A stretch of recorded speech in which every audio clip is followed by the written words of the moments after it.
I'm EJ Uday, and my pronouns are she, her, and I am a co-founder of Turtle Tank, which is an incubator for radical entrepreneurs, so activists, creators, educators, healers, who else did I, makers, makers, yeah, who have a radical vision, a radical dream that they're wanting to bring to life. We have an incubator and a space and a community that supports that. And then I also work as a wellness strategist, like helping people really learn how to take care of themselves in a deep way, and what that means and what that looks like for them. My name is Samia Abou-Samra, and I am the other co-founder of Turtle Tank. Actually the founder of Whale Wonder, which is a larger play space. We call it play space, incubation space, that creates opportunity for other projects within collaborations with other projects. We've been around for a while. We went through a rebrand. We used to be called something else. Now we're Whale Wonder. And the work has always been around some of the things that that Turtle Tank is doing now, which is incubating radical projects and with collaborators. And Turtle Tank is kind of the engine, I think, in a way, of Whale Wonder, drawing the people in that we end up ultimately collaborating with in more extensive ways, and creating a network and a community of radical entrepreneurs that can be, organized in I guess cultural unison in some ways, towards social transformation, social change. I was trained as an artist and I operate as an artist. And I think what I like about this work is, I think anything that involves the creative process is interesting to me. So whether I'm creating an enterprise or I'm creating a piece of art, I'm creating, and when I started to apply the creative practice to entrepreneurship is when I was able to kind of start to develop some of the approaches that I work with. And I think it's very similar for EJ also, in terms of the self-care work and the inner transformation work that comes when you work with the arts as a creative human, is what then we've used to apply in these other spaces. So I think that's kind of where and how Turtle Tank was born. How did the two of you meet and come to realize you wanted to collaborate and arrive at co-founding the Turtle Tank together? We were just talking about this, earlier. I think that the draw to each other was around transformation and self-care, and the relationship between really social change and self-care, which is really interesting. We're having this conversation right now. EJ liked the way that I worked, and I liked the way that she worked, which was very much rooted at the core in loving ourselves and taking care of ourselves first. I was rarely on Facebook. I was part of a group in the Bay Area of women of color healers, and someone shared something that Samia had posted, and they were just sharing about their experience of working with Samia, and how Samia just got them and their vision and the work they wanted to do. So I click over to the website and I'm just reading it and like nodding my head the whole time, because I just hadn't felt like I'd met anyone who really understood what it was I was envisioning or seeing. And I, was connected to like leftist activists, like, radical spaces, and trying to talk about like entrepreneurship or like, creating something out of like the nonprofit like space. Like it wasn't really something people could understand. It was just like, well, why don't you just start a collective, or why don't you just start a co-op? And I was like, oh, there's more, there's something else. And then I would go to other spaces and, like business coaches would be like, oh, just, make enough money so you can start a foundation or start a scholarship. And I'm like, no, like no one was really understanding like what it was that I was trying to do. And so it was really powerful to come to you and, read and see that, oh, wow, there's a name for it, like radical entrepreneurship. I didn't even realize that's what I was, or that's what I was wanting to do. And so it was, I really appreciated that about your work. The practice of entrepreneurship is in its infancy in the Western world, period, as a and as an art and a science, we don't actually really understand what we call the art and science of creation, of creating, partly because we're taught and forced to be disconnected from our natural ways of being, which is what teaches us about creation, you know, the very like aspect of giving birth or of dying or of, you know, all those different things that is what is required in creating. So, you know, part of what I felt the need to do when I was coming out with this, and I was really terribly scared to put the word radical next to the word entrepreneur at the time. And, you know, I thought I was going to, you know, get a kind of public backlash, you know, for using those words together. And there's a reason why we use the word entrepreneurship versus the word business, because the word business implies being busy. So the idea of busyness versus entrepreneurship, which comes from the root entreprendre in French, which is to undertake. So I want to, you know, it's an undertaking. So it's a radical undertaking. And if you look at even the Western roots of entrepreneurship, some of the founding roots of entrepreneurship were around meeting a social need. Now, how that happened is where we're radically different. You know, so how do you meet a social need? Do you meet it, you know, in the interest of, you know, creating, you know, greed, or do you know, towards greed, or do you meet it through, you know, in the purpose of helping others heal, or do you create, you know, so how are you meeting a need? You know, so entrepreneurship as a whole is never, it's a, you know, it's neither good nor bad in its kind of in its essence. So that was kind of what the resolve that came for me around, okay, so let's talk about radical entrepreneurship. And then at the heart of it all, it's really the radical science of creating, you know, or the art and science of creating, because we're also working with the mystery. So, and you know, science is as much as an art as art is a science, you know. And so I think, you know, when I met EJ, so she started working with me. I was kind of shocked because I didn't expect her to want to work with me when I first started. And after our first meeting, you're like, I'm ready, you know, I'm ready to go. And I was like, wait, what? I was trying to give her time to think about it. I was like, you know, just take a couple of days, think about it. But no, I know I want to do it. We're moving forward. So a few sessions later, after learning about EJ's work, I was like, wait a minute, this is the foundation. But I was missing an even more, I think, prime and core piece to the work, which is what EJ brought, which is even more embodiment, and even more of that body wisdom, you know, and how to actually, you know, physically create this work. And so it added a whole other level of physicality to the work, you know, and took it to a whole other level, you know, where it could just, you know, I was thinking, you know, I was simplifying, you know, or getting to the core of things here, but EJ was like, here, you know.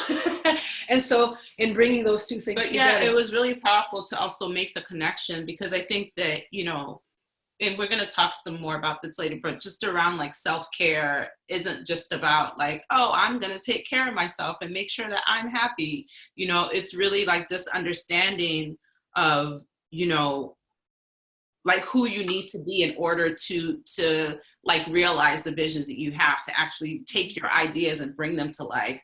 And like when you're, you know, when you have radical visions that you want to bring to life, you're in a world that already is like not only not believing in you, but also trying to like fight you and like beat that dream out of you. And so it's, you know, it's not just enough to talk about like self-care, like on its own, like about massages and like manicures and we need to take care of ourselves. But for me, like it really like sunk in terms of like diminishing the work I wanted to do around like self-care and, oh, that sounds so fuzzy, was like, you know, remembering how when I was pregnant, like my son is like 15 now, but when I was pregnant, like I remember just that feeling in that period of time where I was like, I like took care of myself in ways that I like had never done before in my life. And it wasn't just about like physically taking care of myself. It was also about what I was going to tolerate, like the kind of conversations I was going to engage in, the people I was going to be around, like just how I was going to be treated, what I said no to. And I just was like, I just created more space around myself and more cushioning from like all the BS and just all the stuff. I was like, no, because I'm not taking this. Yeah. But it was because like, it was like in service of like, oh, like this other person that I need to take care of, you know? But it really like taught me just like how deep like self-care is, like beyond just the physical superficial. And so when I was thinking about like the work that I wanted to do with people, it was about like needing it to be grounded in something bigger, like needed it to be grounded in like these dreams and these goals that we're basically like, you know, holding and like building and birthing. And so when we talk about self-care, like outside of that, it's very disconnected. But when you realize like, oh, I need to take care of myself, like me taking care of myself is part of what's going to bring this thing to life, then it's like really, then it's like, that's the radical like self-care that we're talking about, you know? And so it's really powerful to, one, like, I feel like my work with you like really validated, you know, because I was just like, you know, like helping you with habits, like how much that transformed you and your work, like that also validated and reminded me like the importance of what it was I was trying to do. Mm-hmm. And also regrounded me and like, oh, it is so important for us to like partner. What are these like unique radical things that we each are here to like undertake? And then how do we need to take care of ourselves in order to do that? Right. So I love that when we started working with each other, then we're like, oh, we need to combine what we do. And that's how Turtle Tank came to be. We're not sharing all this stuff because we're like, we figured it out. Like, you know, like we're sharing this stuff because we're like, oh, this is what's really helping us. Like, this is what's creating shifts for us. And oh, we share it with other people and it's creating shifts for them. But I think just also being really transparent about where we are and where we struggle and like the little tiny shifts that happen along the way. Yeah. And just being really realistic about that process, you know, because especially in this day and age where we live in like everyone wants to do like a 7-day challenge or read like 30 days to like shift your life or meet your soulmate at 9, you know, whatever, like everyone like wants that stuff. And so when we're like, you know, talking about, you know, how long things actually really take and what it actually really looks like, I think that's also what people appreciate is like us being willing to model or show how we fail, you know, and how it's a challenge and it's a struggle and it's a practice and and so Turtle Tank is very process oriented in that way, partly because we're both process nerds and because we're also you know, the first order of investigation and you know, research that we did was with each other, you know, so we would apply things and say, oh, that worked, oh, that didn't work, oh, you know, and so really living out the things that we talk about in a real way. And that was very, very important to us, you know, as the foundation of the work, you know. So if we're not doing what we're teaching, then we need to shut up, you know. And so part of what we, you know, stress, and then be honest about where we are in the process of that. Yeah. So not just saying, oh, well, I'm not going to talk about it until I'm perfect, because there is no perfect. Yeah. You know, but I'm going to talk about what I see, where I am, where I've come from, and the whole story of it will tell the truth, you know, of the of where we are exactly. But it's so much less about perfection, more around integrity. Yeah. And I think the word integrity and character is what comes back to me again and again. But I think that's oftentimes we'll get comments from folks, you know, that's the first thing that they touch on. It's like, oh, the realness of the space, you know. And I know someone said, you know, you're perfect in the imperfections. You know, there's something about being human in that space, which is really difficult and challenging. I think that's the most challenging part, you know, for activists, healers, artists, whatever we were just, you know, talking about, that is being on earth, you know, being in our bodies, you know, if you're chronically ill or disabled or, you know, neurodivergent, or, you know, all of which we share in different ways, you know, is the aspect of being in the physical body is the hardest part of it all. You know, we have an abundance of spirits and we have an abundance of dreams, an abundance of, you know, magic, but how do we take that magic and bring it into the earthly realm? you know, is the challenge that I think we're addressing. If that helps, but then we have Turtle Tank, which is the pace of the earthly realm. So our dreams may be running, you know, at the speed of light, and then we have to slow them down into or manifest them into the physical space through, you know, one step at a time, you know. And that's what EJ is so fantastic at working with, is that kind of, you know, what is it, like that moment of those moments of creation. And then, you know, I'm kind of like the systems and tools person that's like, you know, having to kind of put it all together in different ways. But and the magic of the two of us together, I think, is what draws people to the work too, because we're so excited to work with each other. You know, that's the spark, that the fire that brings, like, you know, all the warmth and the people in, you know. So I think that, yeah, so our partnership is so essential to this. We always say this to each other, like, I would have never done this without you. You know, and so, you know, and everything we teach is about relationship, you know, so whether it's relationship to self, relationship to others and collaborators. And so our relationship is a huge part of the work, and working on our relationship is a huge part of the work. Can you share a little bit more about how you arrived at this wisdom, and how you continue to give yourself permission to enact this, and how you put it in practice in your own lives?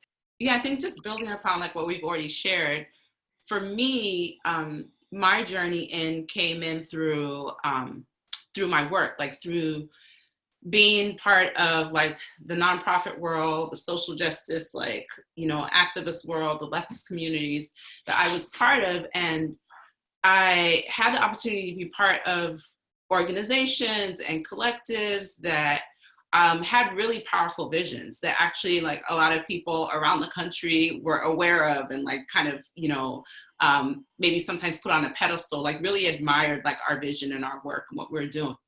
And what I learned through that was, like, over the years, just kind of being met with just some disappointments in those spaces, because there would be a disconnect between like these radical visions that we have, how the world perceived us, and then what was actually happening internally, and how we were treating each other, and how people were treating themselves in those organizations. And so at this point, like, I kind of like, you know, I think like doing, you know, when I left college is when I kind of jumped into doing like activist and more organizing work. And through that, of course, kind of confronted like my own trauma, right? That was kind of like, that led me to that work. And so I was like, you know, on the side, kind of hiding out and like looking for all these, you know, personal healing spaces and like workshops and like courses and tools. And then in my, like in the leftist activist space, not really sharing about that part of my journey, you know. And even when I was part of organizations that were trying to make connections between like, you know, healing and like social justice, like there was still a lot of like pushback. Like things have really shifted now, but like back in the day when like we're starting to have these conversations, people in leftist space were like, what are you talking about? Like, we don't have time for that. Like, you need to go read some more Marx. Like, it was just kind of like, whatever, you know, that's cute, you know, but, you know, so now it's talked about in a different way, but starting out, it really wasn't. So it almost felt like I had to hide that part of myself. And so, but when I started to really like look at what was actually happening internally, and being part of organizations or spaces where people are talking the good talk, you know, getting people inspired, but still like just like really reenacting some really problematic dynamics, I started to like reconnect and, you know, kind of be like, oh wait, this thing I'm doing on the side is actually really valuable here. And that's really what got me to understand trauma, like not just on an individual level, but how it impacts our communities, how it impacts our organizations and groups. And that's what, you know, allowed me to like sink deeper into like personal healing work and how it's connected to our larger visions. And so I started learning about, you know, in the consulting world, the nonprofit consulting world, it was called the nonprofit paradox, how like it's basically inevitable that as a nonprofit, you're going to like confront internally some of the dynamics that you're trying to like, you know, fight or change on the outside. And so being able to see like, oh wait, it's inevitable, like it's part of the process. process. And so that, you know, the shame that kind of had people like, you know, because I'd be part of these organizations who didn't want to ruin their reputations and everyone looks up to us. So people weren't really talking about it. But it started to become a problem for me when I realized like, oh, wait, like I can't just point the finger at like management and how the space is being organized. I also need to take a look at like what I'm doing, you know, because I'm here worried and stressed out about my fundraising deadline. A young person just came in and I barely have time to say hi to them, you know. That doesn't make sense. Like we're doing this work for them and yet I'm stressed out like caring more about getting this grant in than taking space to talk. Or we're an organization and we're talking about the importance of like building like, you know, our freedom and rooting that in healing, but we don't even have time to do a check-in because everyone is so stressed out and we've got so much to do. We can't even check in with each other, you know? And so it's just kind of like, okay, wait, I'm participating in this. And, you know, and so I think it really came to light for me too with parenting, you know, I mean, that's like the hugest mirror in front of me, right? So I'm like, you know, teaching my sons all these things, like be with your feelings and it's okay. And I'm just like, wait a second, like I'm having a temper tantrum. Like at least he's being upfront and open about it. I'm having this internal temper tantrum and acting like shady towards like myself and other people, you know? And so I started to like look at the ways that I was also falling into like, you know, it wasn't just the nonprofits, like it was also like me personally doing that. And realizing like that's part of what happens when we don't center this like radical self-care I was talking about, is that we just naturally are going to like reinforce and reenact all the things that we've internalized, you know, because we have been shaped and we have been impacted by this world. Mm-hmm. And so, you know, some of those shapes that we've taken have been like, they've helped us survive and get to where we are, but they also reenact some of the you know, the oppressions that we're trying to shift and change. And so until we deal that, by re-anchoring ourselves in like who we really are at our core and the visions that we really want, like what we really want to be in service to, the values we want to like hold and express and be committed to and be rooted in and move through the world with, then, you know, it is about like confronting like, you know, the slip-ups that we have and the ways that we like, you know, the messed up things that we say to ourselves, the messed up ways we act with each other, you know, and, you know, beginning to like understand that the connection between that and self-care is really like where all this like came from for me. It was mm-hmm. like, you know, all those experiences, I think, and I won't even say it was, I feel like it just reinforced like something I already knew was important, but maybe didn't stand strongly enough in because of the pushback from the world, or it wasn't really safe. And there's a way that it's like, self-care doesn't seem like a radical thing to do. Like, you know, of course I wanted to be like, you know, the ED of an organization or at the front of a rally or, you know, like just all these ideas we have about what we think like being radical means. And so it took a really long time for me to own that, like, my contribution to like the radical visions we have for the world is that healing and like self-care piece, and to really be able to like stand in that. And also, like you were saying, like, not only is it like, are you supposed to pause and constantly ask yourself like, oh wait, am I actually practicing what I preach or what I'm teaching? But also understanding it's inevitable that you're not always going to do that. And that the moments when you're not isn't a time for you to beat yourself up or a time for you to be ashamed. It's actually an opportunity for you to like examine and be like, oh, there's something I've internalized that I'm like reenacting. And this is like, I need to like be able to notice it when it's showing up and then understand how my healing is about shifting that, you know? And so yeah, so I think that, that's part of it too on like a larger level, is that, you know, talking about like self-care is not just like physical, it's also very spiritual, you know, and we talk about understanding how being shaped and impacted by violence and like trauma, we're understanding more and more how that lives in the body. And I think it's important to understand how it affects like our spirit or our connection from spirit, and how much spirit is connected to like our radical imagination, like our radical visions. Like if we're living in this world and we're seeing something different, or we're saying like, oh no, there's a different way we can be with each other, there's a different way we can be in the environment, then that is like you know, a function of like our spirit, and that does get fed by our spirit, that vision, that imagination. And so being able to understand too how much our self-care is connected to that, is connected to bringing this invisible world that we see in our head actually to life here. You know, that's kind of how we work with Turtle Tank, we've got this, what we call inner strategy, outer strategy approach to everything that we do.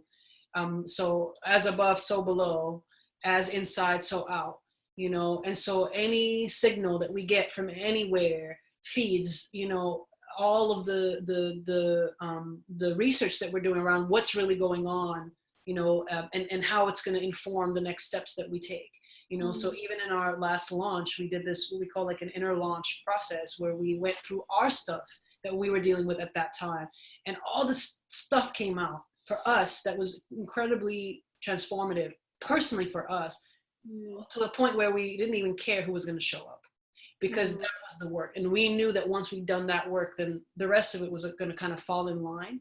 And it did. Once you take care of the vessel, you know, and you wipe the smudge off the screens and your face, you know, and you can see things more clearly and you can receive things more clearly, then, you know, we can dream. You know, someone was saying this in the course. I want to give them credit, so I'm not going to use it, but we can expand out of the small spaces in which we dream, you know. So, you know, trauma impacts the way we dream, the way we, our level of resourcefulness. You know, I remember my resourcefulness shooting up after I did some deep kind of healing around sexual trauma.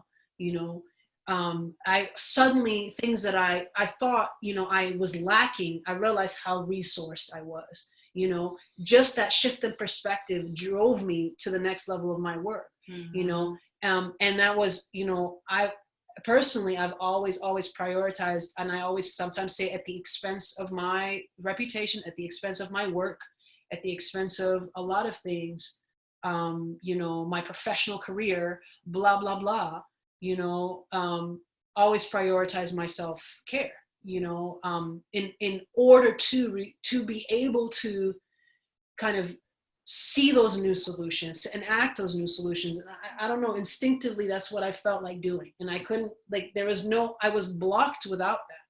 We worked with the shadow a lot in Turtle Tank, you know, and the underbelly. And it's inevitable, like you said, that if we don't see those things in ourselves, then we're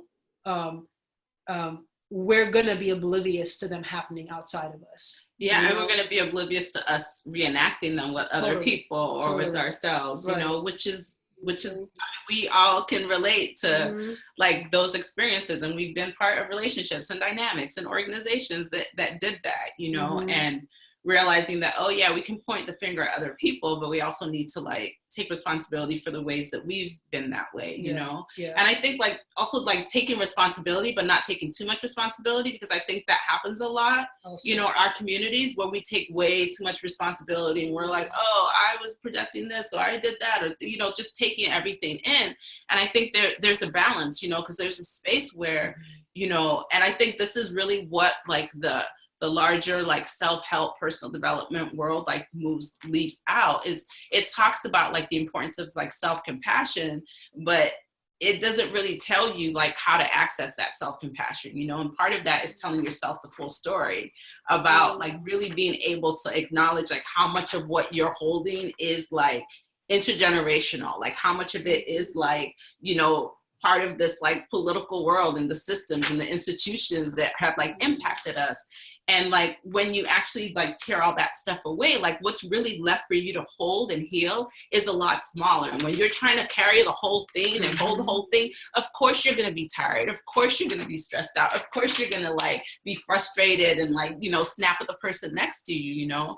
And so I think part of that self-compassion is really being able to acknowledge all the different layers that have impacted us, that have shaped us, that are pressing down upon us, that are, you know, affecting our ability to like choose how we want to respond in every moment. And so it's not just as simple as being like, oh, okay, I'm just going to choose to take care of myself. And then like, you know, and then you do it. Like, it's also realizing that we live in a world that actually doesn't want you to choose, and like, cause, you know, makes you forget that you have that choice, you know? And so being able to like acknowledge that and like have compassion for for yourself and how you survive to like navigate through that. Yeah. And, you know, doing that is what creates a little bit more space for you to like begin to find and reconnect to that choice. Right. And as you grow, as you know, put salve, I guess, on the wounds, you know, very slowly you grow your capacity to understand where the boundaries and responsibility lie too. You know, so how do I not take too much? How do I, you know, we talk about accountability, you know, and call out culture and all these different things. I think, you know, we have a lot of imbalances in these spaces as well, where, you know, yes, sometimes people make mistakes, and yes, sometimes, you know, we need to check ourselves, you know, and we're, you know, in terms of how much we're pointing the finger, you know, because I think there are two sides to that, to those stories, you know. So I think our healing and our relational maturity will help us understand where to draw those lines in clear ways, how to take care of ourselves first, you know. And that's part of what, you know, I remember the moment also where I switched from trying to convince somebody to do something, which is where I think activism is evolving out of that place, but it's still kind of, you know, there's still kind of that old school, like, you know, we need to do this, let's go do this together, yes, you know, and into like, well, let me be the most amazing human being that I can be, and model that so amazingly that you can't help but, you know, be attracted to it, which is what women of color have been saying for a really long time, you know, queer and radical women of color, you know, and queer people of color in general, is, you know, being able to model it in the body. And that's the essence of what the teachings were, especially particularly in the 80s and onwards, you know. And I was telling EJ, I'm more scared of the people that are, you know, that are closer to me ideologically than I am the people that I'm not, because, you know, I feel like I'm going to be attacked and killed by the people that, you know, I probably share more similarities with than I would, you know, because I at least know where someone else stands, you know, that's not ideologically aligned, you know.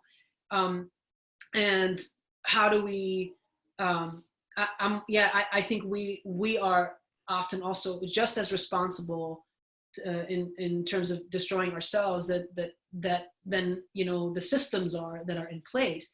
And so what do we have control over? What do we have power over for ourselves is us first. Just connected to that is, you know, getting comfortable with conflict and differences, you know, and because I feel like that's also sometimes at the root of like this, you know, really aggressive, like call out culture too, is the like, oh, you betrayed me. Like, I thought we were supposed to be the exact same. And if you're different, then like, I just need you to like move, or like, I can't be with you or be with the difference. And so I think there are ways that, that part of what happens is as we begin to build more like space, more resilience, more energy to deal with difference, to deal with emotions, to have them come up, then we can actually be in more authentic relationships with one another, where we're not trying to contort ourselves and avoid conflict. We can just be ourselves and like actually use the conflicts that come up, expect that they're going to come up, and then use them, the conflicts that come up, to examine like, oh, I didn't know I did that, like, look at that, or, you know, and use that as part of like our healing process, because there's a certain amount of like healing that we can do on our own, and there's a huge amount of healing that can only be done in relationship, because the harm was created in relationship, you know? And so when we try to like, I'm going to go off on my own and do my healing work and then come back, it's like, no, you can do some healing work on your own. And then when you come back, there's going to be some more healing work, you know? And the conflicts coming up aren't a reflection of like, oh, this person hasn't done enough work, or I haven't done enough work. It's actually like, oh, good. Now we both have more capacity to actually be more honest with each other, and actually, instead of avoiding conflict, actually use it and go into it. And that's how we learn. And that's how, like, we each have things that we don't know. And that's what comes up in conflict. And that's an opportunity there too. And it's recognizing, because of this world that we live in and the way that that conflicts is often been like tied in with like violence and like oppression and like brutality, of course we don't feel comfortable with conflict, you know? So again, like that self-compassion, but like recognizing that until we get comfortable with the discomfort of conflict within ourselves and in our relationships, then that's always going to stunt like how much we can like really embody the visions that we have for the world and for ourselves. The shadow work that we do at Turtle Tank, which is or the inner work and the shadow work, both, you know, together, as kind of expecting conflict and creating the systems to deal with it, and creating, you know, not just from a social systems perspective, but from even a personal emotional systems perspective. Like, how do I take care of myself in the midst of conflict? How does EJ take care of herself in the midst of conflict? How do we have conflict in the community? How do you tell the community that in month 3, you're probably going to start having conflict, so that you're prepared for that, so that you know, all those different things, becoming 80% preventative and 20%, open to the unexpected. But, it's like where medicine needs to be in this country is 80% preventative care and 20% emergency care. And so we think about it this way with our work. I mean, that's kind of how we structure Turtle Tank, where we're trying to create the best systems that we can possibly create to, before the fire even becomes a fire, we can notice the spark. And I think it requires a certain level of presence to notice the spark, and a certain kind of system in place to notice the spark, to be able to say, let's put some water on the spark, or let's move the spark over here so we can have a conversation about it, and that's kind of how I think we're different than other programs and other work, especially in the entrepreneurial space, is that we're constantly taking the sheets off of this shadow stuff and saying, look, here it is, and it's going to come up, and in 6 months it's going to come up again, and every time you have a launch it's going to come up, and you're going to have to deal with it. And if you have a system in place that's nourishing, that allows you to process that work, then you're going to be 10 times more successful, than you've even imagined you could be. And that feeds back into itself, and feeds back into your sense of self and your confidence and all that. So, we're creating those kind of incremental practices to be able to do more and more of that. So at the heart, we are teaching about relationship. Other people talk about energy management, and like, I think when I discovered it and maybe really just started to understand like what it meant on a personal level, was for me like kind of through crisis. Like, I've been through several like severe like burnouts, and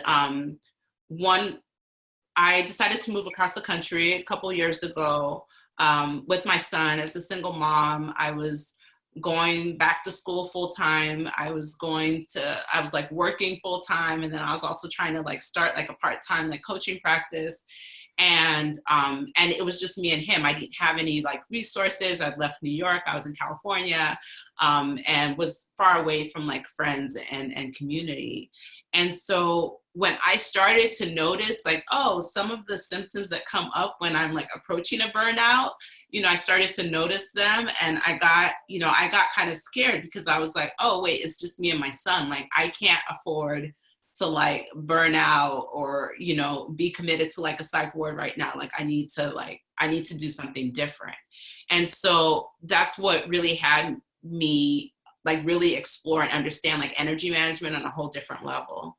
And I realized that there was a way that I was trying to like do things or trying to heal, but doing things in the wrong order, and like really thinking like, oh, well, I just need to start. And I had all this information, and I understood like, okay, this is like, how you set a goal, and then how you have a vision, and you anchor yourself in that, and blah, blah, blah, blah. But just like, I couldn't understand like why I would struggle in the ways that I would, and get caught in the ways that I would, or feel so exhausted and not even have the energy to like stay committed and aligned.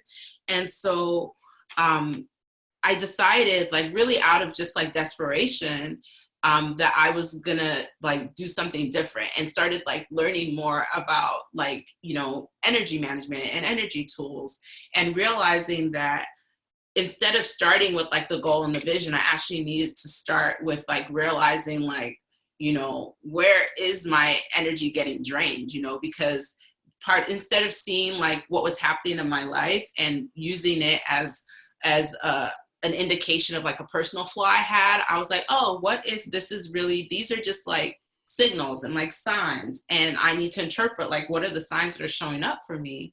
And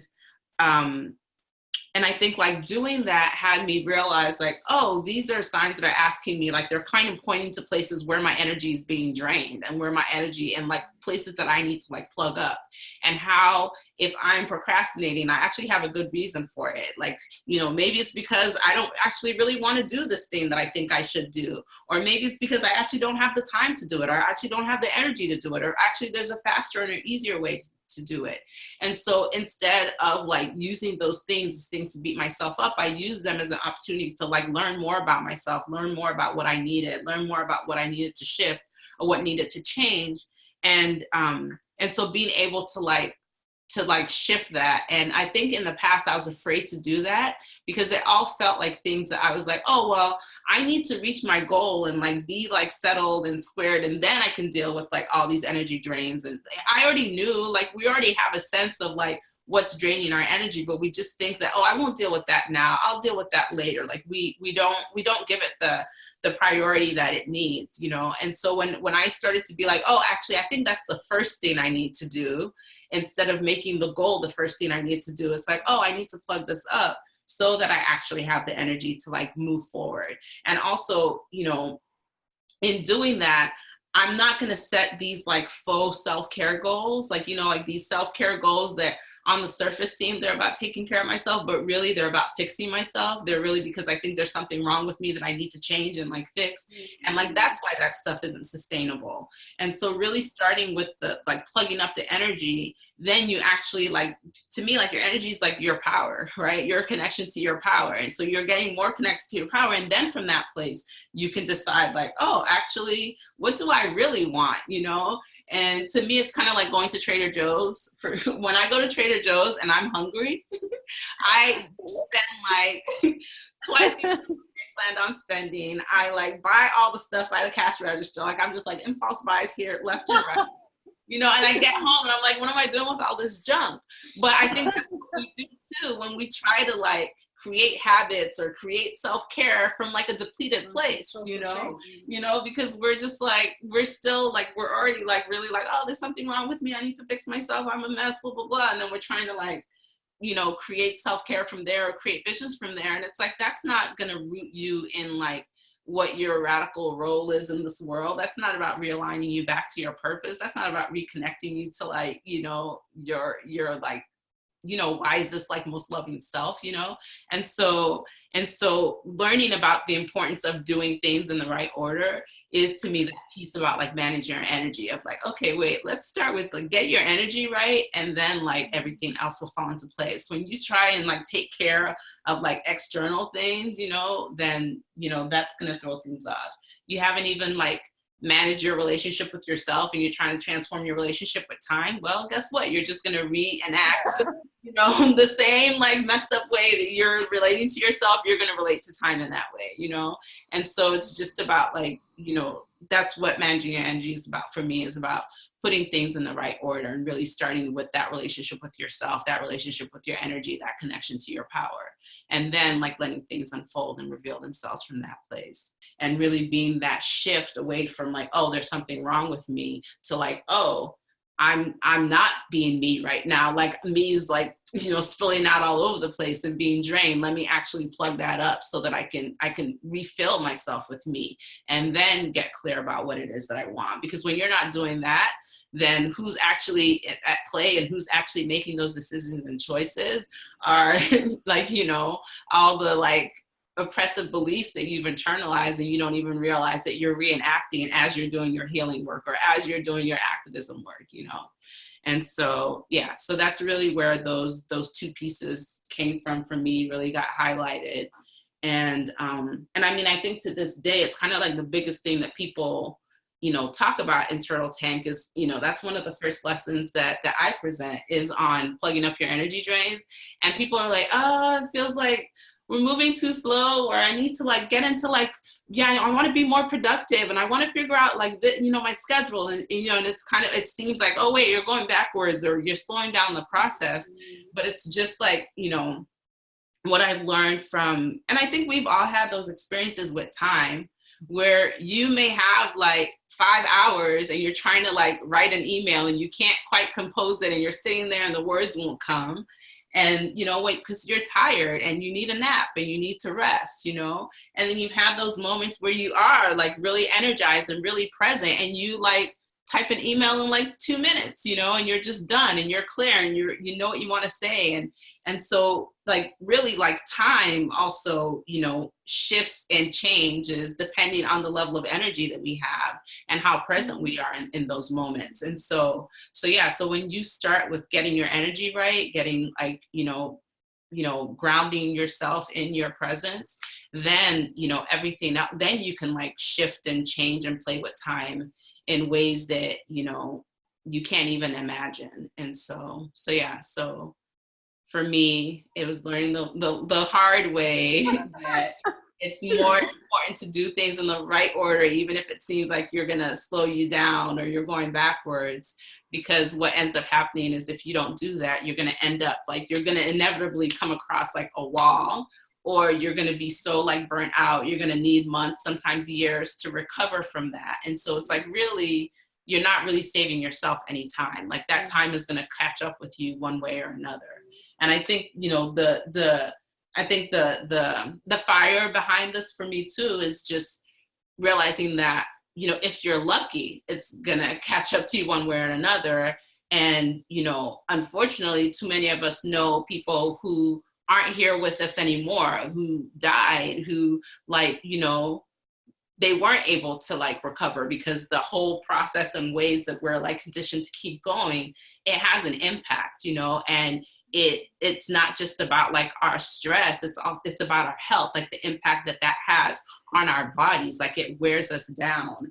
And, when we talk about like racism or oppression or microaggressions in this really intellectual way, without recognizing like just how it actually like impacts us and is actually like killing us in all these ways, then then I think that to me is like where the urgency is, and where the importance of our energy and us like reclaiming that, like how important that is for like our survival and transformation. So it's both about realizing like the impact of that like intergenerational trauma that that we're holding, and also our disconnection from the intergenerational resilience that lives in us too, and how like we're not able to like tap into that and access that, and access both like that ancestral wisdom and like power and like energy and resilience like within us too.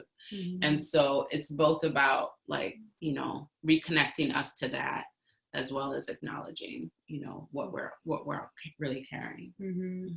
Of what EJ just said, there's an order to things.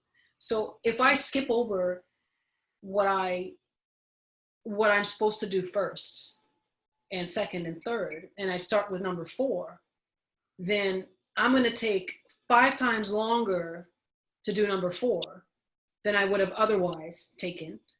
And by the time I get to number 4, or by the time I achieve number 4, I'm going to be depleted, exhausted, burnt out, and then I'm never going to get to 5. I might drop back down to 0, So sometimes you'll see businesses thrive for 7 years and completely crash and fall apart. And they've been kind of thriving on this, I just jumped over these 17 steps, and here we are, and there's an image of something that makes sense, and then suddenly it just falls apart. That's because there were all these steps that were skipped over, and there was the illusion of success, in all these different ways. I think when we don't work in an order that is natural and that has natural law associated with it, that takes care of the body, that takes care of our limitations and our needs, whatever they may be, our health needs, our emotional needs, all of that stuff, then we're inviting the trickster to come play with us and F with us, until we surrender back to where we need to be. And so I tell people all the time, like, well, yeah, you can say, I want to move faster. Okay, go ahead, move faster. And then what? And I think, people in the group have been talking about go slow to go faster, move slow to, go fast. That's what we're talking about, is with more present and being more deliberate with the things that you have, and becoming agents of time and space is what we're teaching at Turtle Tank. Again, that physicality and causality and all these different things. How do things actually fit together in the world? How does creation actually happen? How does someone get pregnant and give birth? You don't say, oh, we're pregnant. Oh, okay. 1 month later, boom. That's a pre-birth. That's death. That's not birth. So when we forget to sit with those cycles, then we're inviting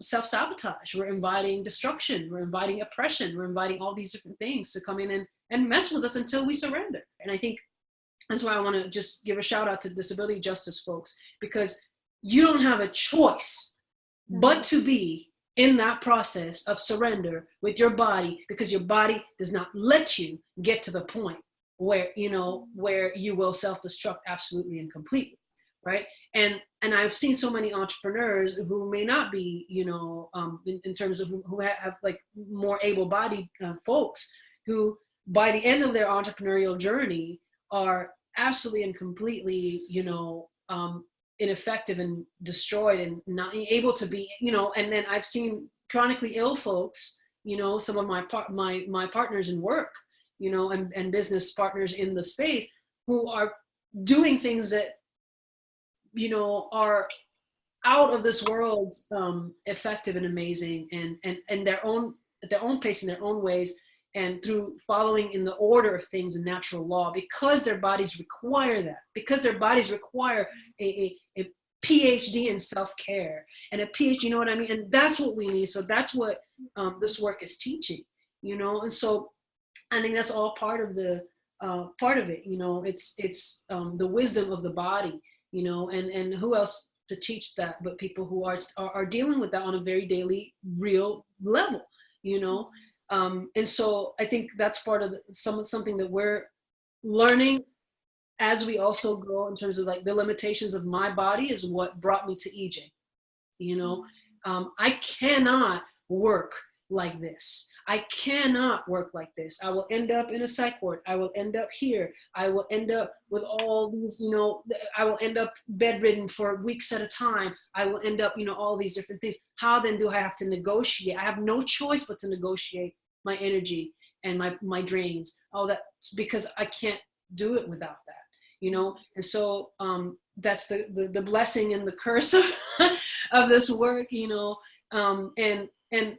my body wouldn't let me. We were talking about that. It wouldn't let me past a certain point, and that's a blessing in that, and there's a gift in that, And so relying, not having shame. I mean, I think that's what you released for me, is the shame around wanting to work the way that I want to work, and that I'm able to work, and not telling me that just because I didn't want to work 14-hour days didn't mean that I was not useful, and that I was not productive, and that I was not, all of those really wonderful contributing to, the social, transformation of everyone else, And the more I tapped into that, the less I'm looking at time in those ways, and the more I'm looking at energy, and if I can get the same thing I used to get, and then this is something socially speaking, in the 1970s, there's an MIT studies on this. In the 1970s, we can produce now in 11 hours a day on a worker position what we used to produce in the 1970s in 40, 50-hour weeks, 11-hour weeks, in 40, 50-hour weeks. Wow. Yet here we are continuing to, why? And what level of growth and production do we need to get past? I mean, we're already, why do we need to do more? The whole point is that we want to do less and be able to enjoy our lives more in these really, powerful ways, and be able to set up all these efficiencies. So,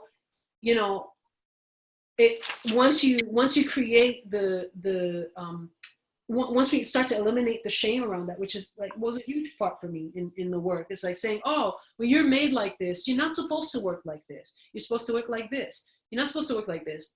Think about this. If I can accomplish in 1 hour what 10 years ago I needed 10 hours to accomplish, why not? You know, why would I want to do it in 10 hours just to prove to someone that I've been productive, or to prove to myself that I've been productive?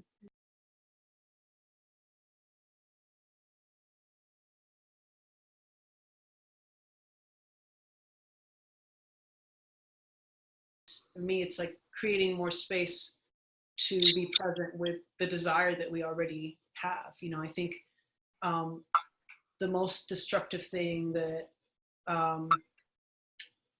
that can be done to a person is not, I think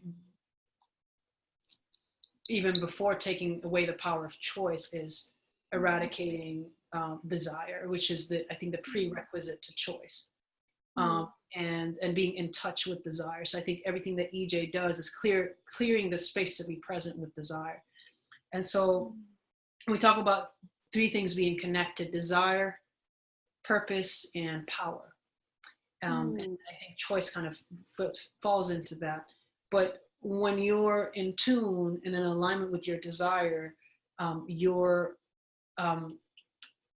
inevitably going to kind of step into purpose. And we call purpose the fundamental organizing principle of social structures. And I think that that's a piece that's missing in our activism, is understanding that every human being has a significant purpose that's evolving and complex and all those different things. It's not one thing. It's not like, oh, well, you're the flag holder and you're the, pomegranate picker. It's not that simple. And so we actually talk about it in a very complex way at Turtle Tank. But the access to that is what allows us to then socially organize in, I think, just and balanced ways. And that kind of organization is what brings, I think, power. So whether it's accessing internal power and then being able to bring collective power to the forefront. So at the heart of it all is desire. Desire is alignment with purpose, and it's our signal towards where our purpose really is and what our work really is. So again, in relationship to what we were talking about earlier, is just shoving things out people's throats, etc. So our job is to cultivate your sense of desire and your understanding of your own desire, and how that plays into your sense of purpose and community, being able to elevate that and then say, oh, you want to do this? Well, we need this. Oh, okay. But through the feeding and the growing of that, the access to our own desires, So it's at the foundation, like you said, Mordecai, of everything that we teach and do, and everything that EJ talked about in terms of creating space for. That's what you're creating space for, is to be able to have access to desire. Feeds into purpose, and that's where I think we're our most powerful selves. So. Yeah, no, that's pretty much it. I mean, in terms of summing it up, I don't know if you want to add something, but yeah. No, I mean, I think too, like, just, I love how you talked about like what allows us to access our desire, like feel into it. And I think, of course, there are lots of reasons why, like, that relationship, especially for marginalized folks, like that relationship to desire is like really fraught, And for me, like, I think I have like a lot of shame and like guilt around like, okay, now that I can feel what my desire is, I feel guilty about it, and I feel like there's something wrong with me actually wanting to like follow that desire and do what it is that I want, like feeling like, oh, I'm here because like I had ancestors who weren't able to do what it is they want, or relatives who had to like sacrifice what they actually desire for me to be here, and feeling like it's like selfish to like tap into that. Mm-hmm. And I remember being at a talk once. It was a talk by an African-American elder in like space I was in, and they're sharing, and there was this reminder of this proverb that talks about how our desires are our ancestors' prayers. And so really understanding like where those like really core desires, like where they really like come from, And I think it's again going back to like, when we're disconnected from our bodies, we're also disconnected from like our you know, the intergenerational resilience that lives in us, you know, and that desire is one of those ways that that resilience, like, you know, that we can connect with that resilience and that knowing inside of us was like really powerful and like really shifted for me my relationship to desire from seeing it as like the selfish thing to really understanding how it really is about my contribution to, like, you know, my furthering of like the legacy that's been passed on intergenerationally, and like what we've already learned as people, like what my people have already learned about like healing and surviving in this world. I can access that through my desire and trust that. And so that was like a powerful shift for me. And how are people able to contact you if they'd like to do consults with either one of you or join the Turtle Tank? What's the best way to do so? They can reach us at www.turtletank.co, C-O, not com, no M. And you can fill out a form on there or reach us at admin@turtletank.co.